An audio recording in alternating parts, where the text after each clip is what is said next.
تذکرہ امام یحییٰ بن شرف نووی رحمہ اللہ 631 سے 676 ہجری۔ نام و نسب اور جائے پیدائش۔ امام نووی کا پورا نام یحییٰ بن شرف بن مرا بن حسن بن حسین بن محمد بن جمعہ بن حزام اور آپ کی کنیت ابو زکریہ ہے۔ آپ دمشق کے نواحی گاؤں نوا میں محرم 631 ہجری میں پیدا ہوئے۔ اسی گاؤں کی نسبت سے آپ کو نووی یا نواوی کہتے ہیں۔ آپ اسی نسبت سے معروف ہیں۔ بچپن اور تعلیم۔ نیک سیرت والدین نے بچپن ہی سے آپ کی تعلیم و تربیت کا نہایت عمدہ اہتمام کیا اور اپنے نونہار بیٹے کو دینی انداز میں پروان چڑھایا۔ آپ کو بچپن ہی سے پڑھائی لکھائی کا بہت شوق تھا۔ اللہ تعالیٰ نے آپ کو ذہانت و فطانت سے نوازا تھا، لہٰذا والدین نے بھی آپ کی تعلیم و تربیت پر خصوصی توجہ دی۔ بچپن ہی میں فقہ کی بعض کتابیں پڑھ لیں اور بلوغت سے قبل قرآن کریم حفظ کر لیا۔ آپ کی قوت حافظہ اور تحصیل علم کے شوق کو مد نظر رکھتے ہوئے والد صاحب آپ کو دمشق لے آئے۔ اسی وقت دمشق میں دینی مدارس کی تعداد 300 سے زیادہ تھی۔ شیخ صاحب نے یہاں مدرسہ رواحیہ میں 2 سال تک تعلیم حاصل کی۔ آپ کے اساتذہ اور ہم مکتب تعلیم کے سلسلے میں آپ کی لگن، محنت اور ذوق و شوق سے متاثر ہو کر آپ سے بے پناہ محبت کرنے لگے۔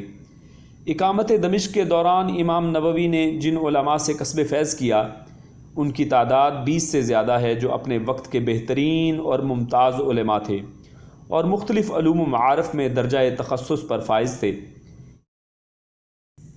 امام صاحب میں حصول علم کا جو شوق و شغف تھا، اس کا اندازہ ان کے علمی انہماک سے لگایا جا سکتا ہے کہ آپ روزانہ 12 اسباق پڑھتے اور ان کی شرح و تعلیق کا کام بھی ساتھ ساتھ کرتے جاتے۔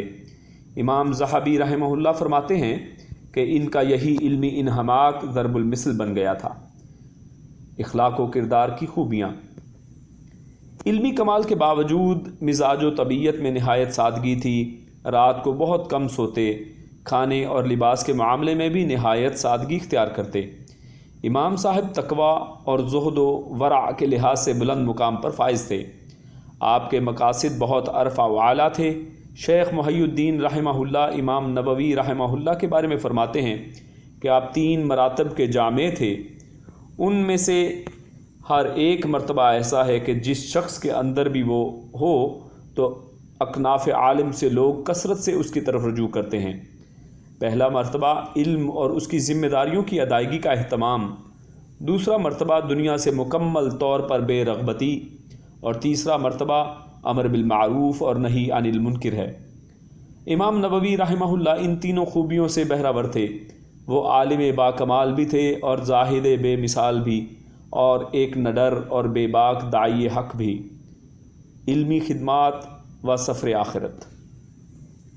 امام نووی رحمہ اللہ 19 سال کی عمر میں دمشق آئے، مختلف اساتذہ سے علم حاصل کیا، پھر مختلف مدارس کی مسند ہائے درس کو زینت بخشی، تصنیف و تالیف کا نہایت وقیع کام کیا۔ آپ کی تالیفات میں صحیح مسلم کی شرح، تہذیب الاسماء واللغات، کتاب الاذکار، ریاض الصالحین اور فقہی مسائل میں شرح المہذب، المجموع جیسی نہایت اہم کتابیں شامل ہیں۔ 28 سال دمشق میں گزارنے کے بعد امام صاحب اپنے مولد نوا میں واپس تشریف لے گئے اور اسی سال 676 ہجری میں کچھ عرصہ بیمار رہ کر انتقال کر گئے۔ غفر اللہ لہ ورحمہ اللہ۔